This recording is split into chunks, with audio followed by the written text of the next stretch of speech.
నమస్తే welcome to 99 TV నేను ప్రియాంక ప్రపంచంలోనే అత్యంత ప్రమాదకరమైన ఆంక్షలు ఒక దేశాన్ని చీకట్లోకి నెట్టేసిన ఒకే ఒక్క నిర్ణయం దాదాపు 10 లక్షల మంది జీవితాలను రోడ్డున పడేసిన ఆ భయంకరమైన రోజులు చివరికి ఏమయ్యాయి ఇరాన్ దేశంలో అసలు ఏం జరిగింది ఒక ఉత్కంఠభరితమైన పొలిటికల్ అండ్ టెక్నాలజికల్ థ్రిల్లర్ సినిమాను తలపించే ఇరాన్ ఇంటర్నెట్ బ్లాక్అవుట్ స్టోరీ ఏంటి ఈ ఏడాది ఇరాన్ కు అస్సలు కలిసి రాలేదు ఆ దేశం ఒక్కసారిగా అల్లకల్లోలంగా మారింది నిత్యావసర వస్తువుల ధరలు ఆకాశాన్ని తాకాయి నిరుద్యోగం పెరిగిపోయింది ఆర్థిక ఇబ్బందులతో విసిగిపోయిన ప్రజలు ముఖ్యంగా అక్కడి యువత వీధుల్లోకి వచ్చారు దేశ అత్యున్నత నాయకుడు ఖమేనీ పాలనకు వ్యతిరేకంగా నిరసనల జ్వాలలు ఎగిసిపడ్డాయి సోషల్ మీడియా వేదికగా ఈ ప్రొటెస్ట్ విపరీతంగా స్ప్రెడ్ అవుతోంది యువత అంతా ఇంటర్నెట్ ద్వారా ఒక చోట చేరి ప్రభుత్వానికి వ్యతిరేకంగా భారీ ప్లాన్స్ వేస్తున్నారు ఇది గమనించిన ఇరాన్ ప్రభుత్వం ఒక్కసారిగా ఉలిక్కిపడింది ఈ నిరసనలకు బ్రేక్ వేయాలంటే ఏకైక మార్గం ప్రజల మధ్య కమ్యూనికేషన్ కట్ చేయడం అంతే జనవరి 8న ఇరాన్ ప్రభుత్వం ఒక సంచలన నిర్ణయం తీసుకుంది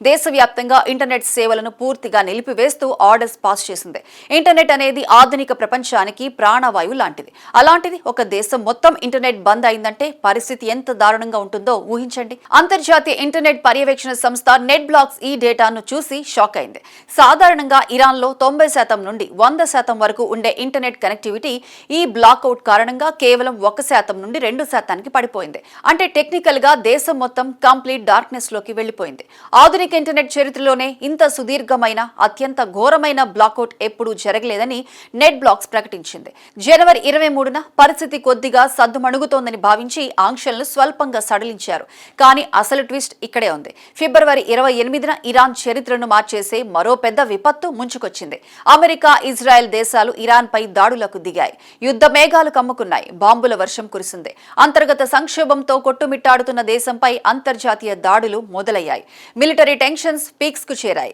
ఒకవైపు బాంబుల శబ్దాలు మరోవైపు ఏం జరుగుతుందో తెలియని గందరగోళం ప్రజలు తమ ప్రాణాలను అరచేతిలో పెట్టుకుని బతికారు కనీసం తమ ఫ్యామిలీ మెంబర్స్ బతికున్నారా లేదా అని ఫోన్ చేసి అడిగే పరిస్థితి కూడా లేదు ఎందుకంటే అక్కడ కమ్యూనికేషన్ వ్యవస్థ పూర్తిగా డెడ్ అయిపోయింది ఎలాంటి ఇండిపెండెంట్ ఇన్ఫర్మేషన్ తెలుసుకునే అవకాశం లేకపోవడంతో ప్రజలు తీవ్రమైన మానసిక నరకాన్ని అనుభవించారు ఈ ఇంటర్నెట్ నిలిపివేత కేవలం సమాచారాన్ని మాత్రమే ఆపలేదు లక్షలాది మంది కడుపు కొట్టింది ప్రపంచ ప్రసిద్ధ business magazine the wall street journal Iran ఆర్థిక పరిస్థితిపై ఒక షాకింగ్ రిపోర్ట్ ను బయటపెట్టింది ఈ సుదీర్ఘ లాక్డౌన్ ఇంటర్నెట్ ఆంక్షల వల్ల ఇరాన్ లో దాదాపు 10 లక్షల మంది తమ ఉద్యోగాలను ఉపాధిని కోల్పోయారు ఈ డిజిటల్ యుగంలో సోషల్ మీడియా అడ్వర్టైజ్మెంట్స్ మీద ఆధారపడి బతికే చిన్న వ్యాపారాలు రోడ్డున పడ్డాయి గ్లోబల్ ప్రాజెక్ట్స్ చేసే ఫ్రీలాన్సర్లు కొత్తగా పుట్టుకొచ్చిన టెక్ స్టార్టప్లు సాఫ్ట్వేర్ డెవలపర్ల ప్రాజెక్టులు అన్ని పూర్తిగా కొలాప్స్ అయ్యాయి కంపెనీలు మూతపడ్డాయి దేశ ఆర్థిక వ్యవస్థ పాతాళానికి పడిపోయింది ప్రజల్లో అసంతృప్తి మరింత పెరిగింది రోజులు గడుస్తున్నాయి దాదాపు 3 నెలలు ఖచ్చితంగా చెప్పాలంటే 87 రోజుల పాటు ఇరాన్ ప్రజలు నరకం చూశారు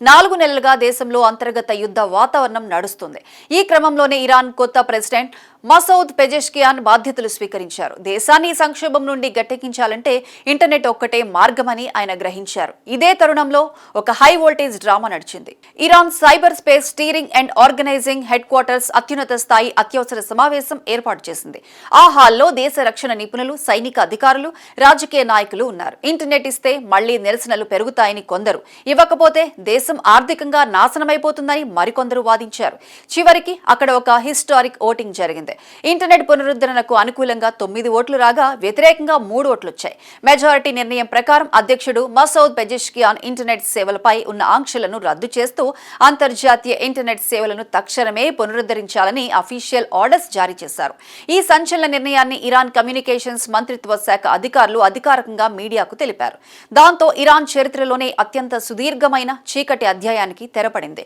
ఇరాన్ మళ్లీ డిజిటల్ ప్రపంచంలోకి అడుగుపెట్టింది కానీ ఈ 87 రోజుల బ్లాక్అవుట్ ఆ దేశానికి మిగిల్చిన గాయాలు ఆర్థిక నష్టాలు మాత్రం అంత సులభంగా మానిపోయేవి కావని తెలుస్తోంది